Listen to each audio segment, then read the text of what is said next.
all preparation tuko siku ya mwisho leo kwenye maandalizi. I think tulikuwa na siku 3 mpaka 4 za maandalizi baada ya mapumziko ya kile ambacho kilitokea. So obviously group la wachezaji wote ambao niko nao wako kwenye hali nzuri.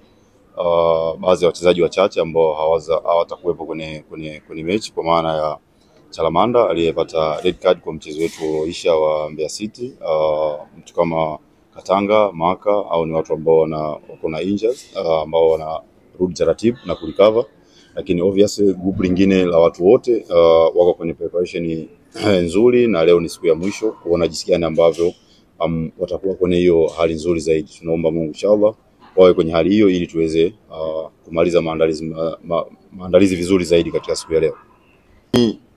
Kitu cha kwanza ni kutoa details kwa wachezaji 1 minute to 90 minutes, nini ambacho tunaweza tukifanya kwa timu bora kama ya Simba, na kwa hizo moment ambazo zinatokea kama ulivyosema, kinaweza kuwa ni kitu kizuri ama sio kitu kizuri, kwa maana ya paka tuna equalize, inaweza kuwa ni kitu kizuri au sio kitu kizuri. Lakini for me I'm appreciate my player, kwa maana wanaweza kufight mpaka dakika ya mwisho. That is good.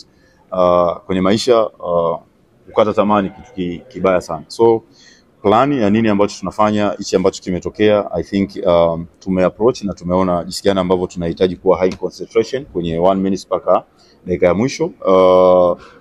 I believe kwamba tutakuwa na wakati mzuri tomorrow.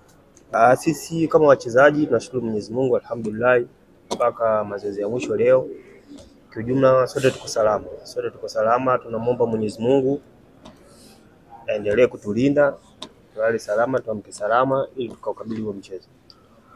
Sawa.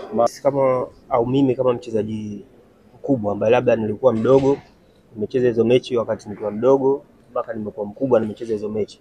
Tunajaribu kuwapa hamasa wadogo zetu, kwa sababu wanahitaji kwenda juu, na kama wanahitaji kwenda juu kuonekana zaidi, ukicheza mechi kama hizi kubwa vizuri na ukafanya vizuri, basi inakuwa nafasi nzuri kwa wao kwenda juu zaidi.